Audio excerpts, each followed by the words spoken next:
Hello, good morning everyone. আমি shiny from Netherlands. আজকের গল্পে আপনাদের সবাইকে স্বাগত জানাই। কালকের ব্লগটা যেখান থেকে শেষ করেছিলাম, আজকেরটা তারপর থেকেই শুরু করছি।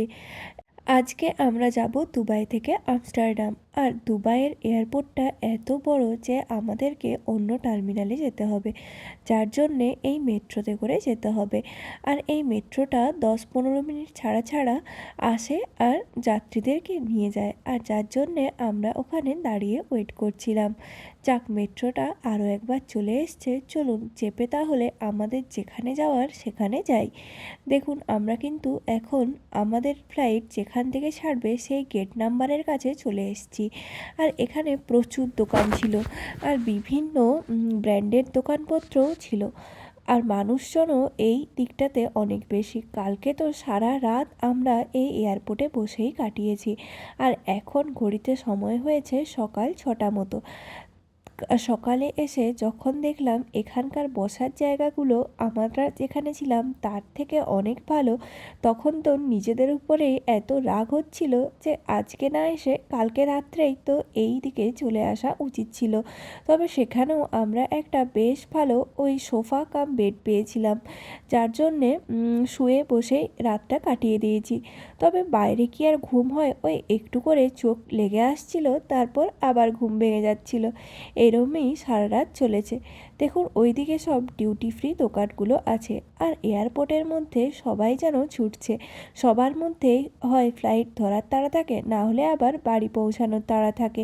আর এখানটাতে ছিল একটা হোয়াইট কালারের কার। এই কারটা ছিল অডি বা মার্সিডিজ কিছু একটা হবে।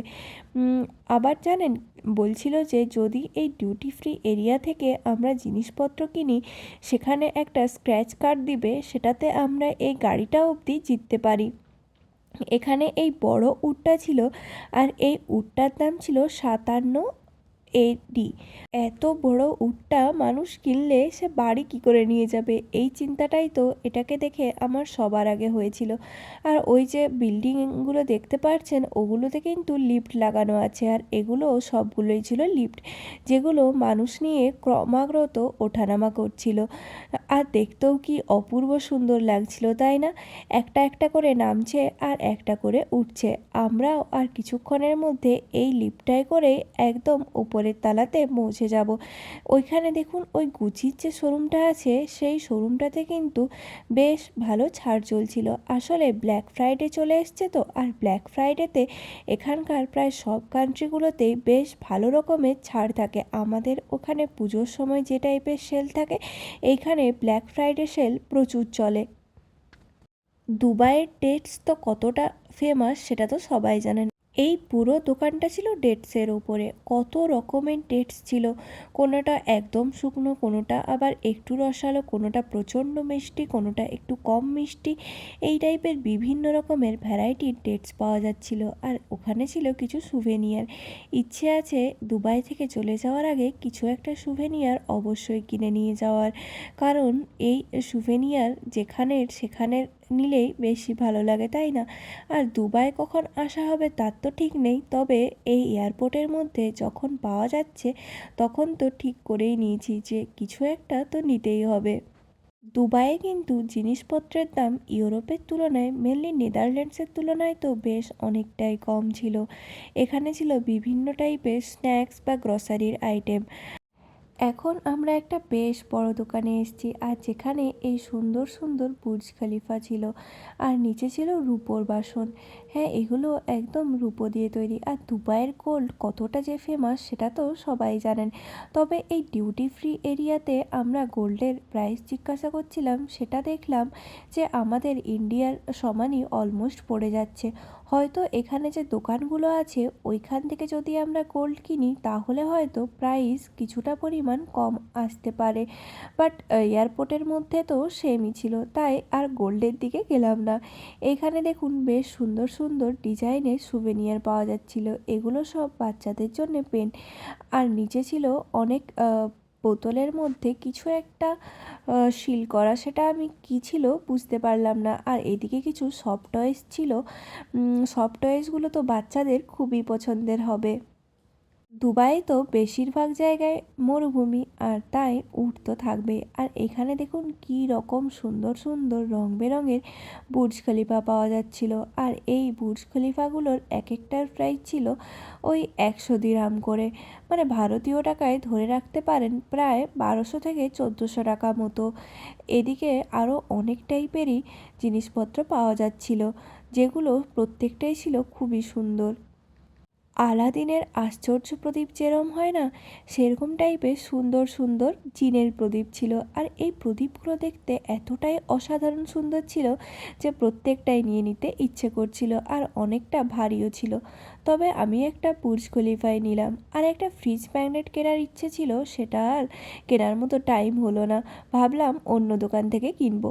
এখন কিন্তু আমি ফ্লাইটে উঠে পড়েছি, আর ভিডিও করা হয়নি, তাই একবারে ফ্লাইটে ওঠার পর আমাদের কী ব্রেকফাস্ট ছিল সেটাই আপনাদের সাথে শেয়ার করছি। এটা ছিল একটা ফ্রুট প্ল্যাটার, আর যার মধ্যে দিয়েছিল ওয়াটারমেলন, মাস্কমেলন, আর ছিল একটা আনারস, আর একটা আপেলের টুকরো, আর এদিকে একটা অ্যাপেল পাই দিয়েছিল। অ্যাপেল পাই বলতে ভেতরে অ্যাপেলের জ্যাম থাকে আর ওপরে ব্রেড। এটা একটা মাফিন, আর ওইদিকে দিয়েছিল দই। দইটাও খেতে ভালোই ছিল। আর আমি গ্লাসে নিয়েছিলাম অ্যাপেল জুস, আর ওই প্যাকেটটার মধ্যে ওই অ্যাপেল পাইটা ছিল। এখন ঘড়িতে সময় ছিল সকাল 8টা থেকে 8:30 মতো হবে, আর ফ্লাইটে ওঠার আধ ঘন্টা পরেই আমাদেরকে ব্রেকফাস্ট সার্ভ করে দিয়েছে। তাহলে এখন ব্রেকফাস্টটা কমপ্লিট করে নিই। ও ভেজ আর নন ভেজ দুটোর ক্ষেত্রেই ব্রেকফাস্ট একই ছিল, মানে ব্রেকফাস্টের অপশন ছিল না। তবে এই অ্যাপেল পাইটা খেতে কিন্তু বেশ টেস্টি ছিল। প্লেনের ভেতর থেকে বাইরের দিকে তাকাতে কিন্তু বেশ অদ্ভুত লাগে। আর দূরে যে সাদা সাদাগুলো দেখতে পাচ্ছেন, ওগুলো কিন্তু স্নো জমে আছে, পুরো সাদা হয়ে গেছে। আর নিচটা যদিও মরুভূমির উপর দিয়ে আসছিলাম বলে এরম পাহাড় টাইপের দেখাচ্ছে। দেখুন ওই দূরের পাহাড়গুলো বেশ অতিরিক্ত সুন্দর লাগছে, তাই না? আর এই মাফিনটা কিন্তু আমরা সেদিন খেতে পারিনি, কারণ ব্রেকফাস্ট এত হেভি দেয়, তো এতগুলো তো আর একসাথে খাওয়া যায় না। তবে আমি দইটা টেস্ট করেছিলাম, আর এটা খেতেও বেশ টেস্টি ছিল। আসলে এখানে দই সব সময় কোনো একটা ফ্লেভারের দেয়, হয় ড্রাই ফ্রুটসের ফ্লেভারের, না হলে ফ্রুটসের ফ্লেভারের। আর এই দইটা ছিল অ্যাপ্রিকট ফ্লেভারের, তার জন্যে আমি তো দইটা পুরোটাই শেষ করেছিলাম মোটামুটি। এই ফ্লেভারড দইগুলো কিন্তু মুসলি বা কর্নফ্লেক্সের সাথে খেতেও বেশ ভালো লাগে, মানে নর্মাল দইটা যেরকম লাগে তার থেকে তো অনেকটাই বেটার। চলুন, আবার একটু সময় এসছে যে আমরা এখন মাঝ আকাশে কোথায় আছি তার খবর নেওয়ার। আমাদের ডেস্টিনেশন আর 2.5 ঘন্টা পরেই পৌঁছে যাবে, আর ডিস্টেন্স আছে 2083 মিটার মতো।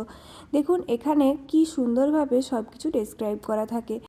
আমাদেরকে কিন্তু আবার লাঞ্চ দিয়েও চলে গেছে, আর তো বেশি টাইমও নেই। এরপর আমাদেরকে এই লাঞ্চ কমপ্লিট করতে হবে, তারপর ওনাদেরকে আবার সব নিয়ে যেতে হবে। তাহলে 2 থেকে 2.5 ঘন্টা আগেই লাঞ্চ দিয়ে দেয়। ফ্লাইটে বসে বসে কিন্তু অত খিদে পায় না, তবে এতটা টাইম বসে বসেই আর কি করবেন, প্রায় 14 থেকে 15 ঘন্টা। তাই মাঝে মধ্যে খাবারগুলো আসতে থাকলে মন্দ লাগে না, আর অনেকটা টাইম পেরিয়েও যায়। আসলে খাবার দেওয়া, তারপর খাওয়ার শেষ করা, তারপর সেগুলো নিয়ে যাওয়াতে প্রায় 1 ঘন্টা মতো টাইম আরামসে কেটে যায়। আর সব থেকে বেশি এক্সাইটমেন্ট থাকে যে মেনুতে আজকে কি কি আছে, মানে ব্রেকফাস্টের মেনুতে বলুন, লাঞ্চ বা ডিনার। স্টার্টারে দিয়েছিল স্যালাড পাস্তা, আবার মেন কোর্সেও পাস্তা দিয়েছিল, কেন আমি ঠিক বুঝতে পারলাম না। ডেজার্টে দিয়েছিল ব্রিটানিয়া কেক, যেটা খেতে ভালোই ছিল।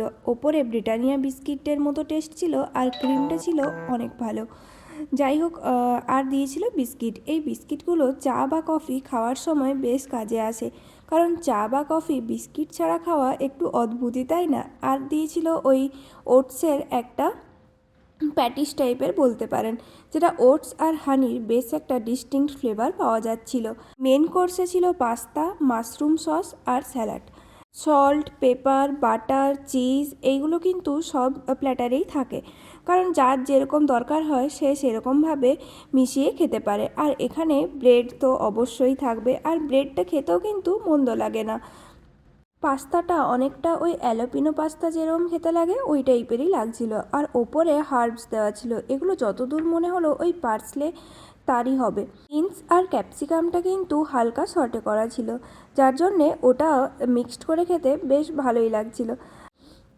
তবে দুটোই পাস্তা দেওয়ার কারণে আমার খুব একটা বেশি পছন্দ হয়নি। আর দেখুন এটা ছিল পেপার, তো ভাবলাম একটু এটার সাথে পেপারটা মিশিয়েই নিই, না হলে এখানে তো খুব একটা বেশি কোনো কিছু টেস্ট থাকে না, তাই নিজের মতো করে মিশিয়ে নিলে ভালোই লাগে।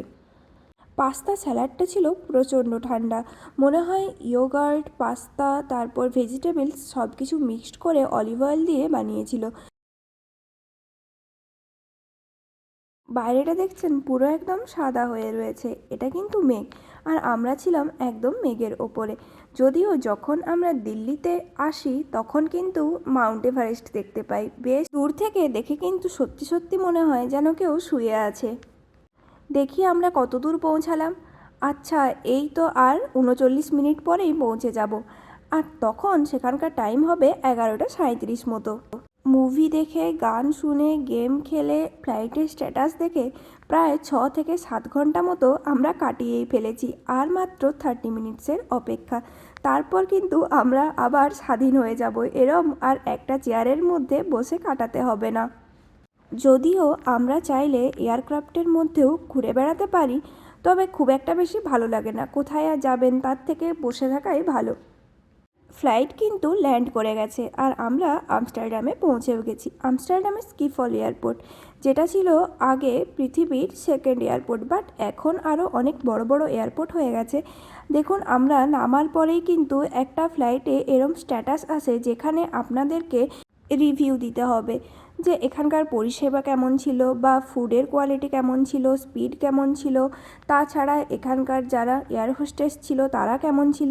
যাক, আমরা এখন নেমে গেছি আর ব্যাগেজের জন্য ওয়েট করছি। আমাদের তো প্রচুর লাগেজ ছিল এবারে, প্রায় 60 থেকে 64 কেজি মতো লাগেজ আমরা নিয়ে এসেছিলাম।